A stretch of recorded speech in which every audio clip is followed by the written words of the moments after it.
আমার school management সফটওয়্যারে আপনাকে স্বাগতম। অ্যাডমিন বা আমরা অ্যাকাউন্ট ওপেন দেওয়ার পর আপনার মূলত কিছু কাজ থাকে, যেমন ক্লাসগুলো চেক করা। সেক্ষেত্রে আপনি একাডেমিক্সে গিয়ে আপনার ক্লাস নেমটা সিলেক্ট করবেন। ক্লাস নেম সিলেক্ট করার পরে এখান থেকে আপনি চেক করে নেবেন আপনার ক্লাসগুলো ঠিকমতো অ্যাড করা আছে কিনা। যদি কোনো ক্লাস মিসিং থাকে সেক্ষেত্রে আপনি ক্রিয়েট ক্লাস নেম নিয়ে প্রেস করবেন। করার পরে এখান থেকে আপনি language, code, class name, continuous order হচ্ছে সিরিয়াল নাম্বার 1 2 3 4 5 এইভাবে সিরিয়াল নাম্বার যে কোনো একটি দিয়ে আপনি প্রি স্কুল থাকলে pre school, primary, high school বা কলেজ যেটা যে কোনো একটি দিয়ে সাবমিট করে দিলে আপনার ক্লাসগুলো অ্যাড হয়ে যাবে। এরপর আপনার চেক করতে হবে সেকশন। সো আপনার যদি সেকশনটা অ্যাড করা থাকে সেক্ষেত্রে আপনি একটু চেক করে নেবেন যে কোন ক্লাসের সেকশন অ্যাড করেনি। সেক্ষেত্রে যদি কোনো ক্লাসের সেকশন অ্যাড করতে হয়, আপনি একাধিক সেকশন অ্যাড করতে পারবেন। সেক্ষেত্রে আপনি সেকশনটা সিলেক্ট করে আপনি আপনার পছন্দ মতো সেকশনগুলো অ্যাড করে নিতে পারেন। এখানে মনে রাখবেন শর্ট অর্ডার মূলত 1 2 3 4 5 6 এগুলো হচ্ছে সিরিয়াল নাম্বার। সেভ দিয়ে দিলে আপনার অ্যাকাউন্টটি রেডি হয়ে যাবে বা সেকশনটি রেডি হয়ে যাবে। এরপর আপনি আপনার সাবজেক্টগুলো, মানে আপনার প্রতিষ্ঠানে যদি প্লে থেকে 10 পর্যন্ত বা কলেজ সেকশন পর্যন্ত যতগুলো সাবজেক্ট আছে, আমরা এখানে বাই ডিফল্ট কিছু সাবজেক্ট লিখে দিই। এখান থেকে কিছু সাবজেক্ট মিসিং হয়ে গেলে আপনি ক্রিয়েট সাবজেক্টে গিয়ে আপনি আপনার পছন্দ মতো সাবজেক্টগুলো অ্যাড করে নিতে পারেন। এরপরে থাকে হচ্ছে ক্লাস সাবজেক্ট, মানে আপনি আপনার ক্লাসের জন্য সাবজেক্ট সিলেক্ট করে দিবেন। সেই ক্ষেত্রে চেক করে নেবেন এখান থেকে আপনি প্লের জন্য কয়টা সাবজেক্ট অ্যাড করেছেন বা কোন সাবজেক্টে অ্যাড করতে হবে সেটা আপনি অ্যাড করে নিতে পারেন।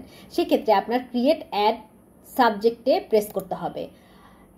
ক্রিয়েট সাবজেক্ট অ্যাডে প্রেস করার পরে আপনি আপনার পছন্দ মতো এখানে আপনার ক্লাসের নেম, সাবজেক্টের নেম এবং কম্পালসারি থাকলে কম্পালসারি, চয়েস যদি কোনো স্টুডেন্টের ম্যাপিং করতে হয় মানে আলাদা আলাদা চয়েস দিতে হয় সেই চয়েস মতো, অপশনাল সাবজেক্ট এখানে যদি অপশনাল থাকে, যেমন বায়োলজি ক্ষেত্রে, হায়ার ম্যাথের ক্ষেত্রে অপশনাল বিষয় থাকে, সেখানে আপনি অপশনাল করে দিতে পারেন ওই সাবজেক্টটা।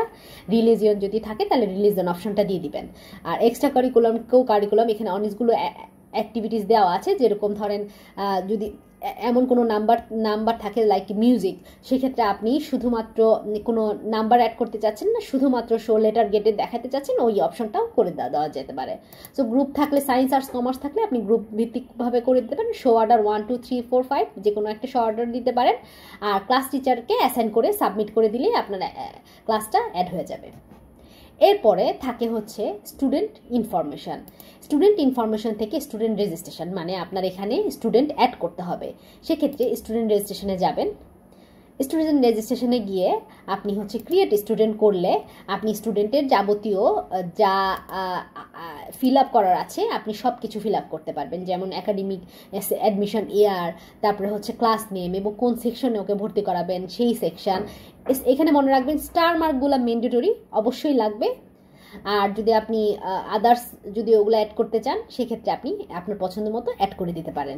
ছবি থাকলে অবশ্যই এখানে দেওয়া আছে, লিমিটেশন দেওয়া আছে যে কত বাই কত পিক্সেলের ছবি আপনি এখানে আপলোড করবেন। ছবি আপলোড করে দিতে পারেন। এখানে মোবাইল অ্যাপ পিন নাম্বার আছে, পিন নাম্বারটাও আপনি পছন্দ মতো দিয়ে দিতে পারেন। এখানে auto generation, student auto ID generate হয়ে থাকে। আপনি যদি চান যে এখানে আপনি আপনার পছন্দ মতো আইডি দিতে চান, সেক্ষেত্রে আপনি যেটা করতে হবে এখানে সিস্টেম সেটিংসে গিয়ে, জেনারেল সেটিংসে গিয়ে আপনি আপনার এখান থেকে ইনস্টিটিউশন ইনফরমেশন গিয়ে আপনি এখানে ম্যানুয়াল আইডিটা অপশনটা আপনি ইয়েস করে দেবেন। সো এখানে ম্যানুয়াল আইডি ইয়েস করে দিলে আপনার এখান থেকে অটোমেটিক আপনি রিজেনারেটেড, মানে আপনার পছন্দ মতো ম্যানুয়াল আইডি তৈরি করতে পারবেন।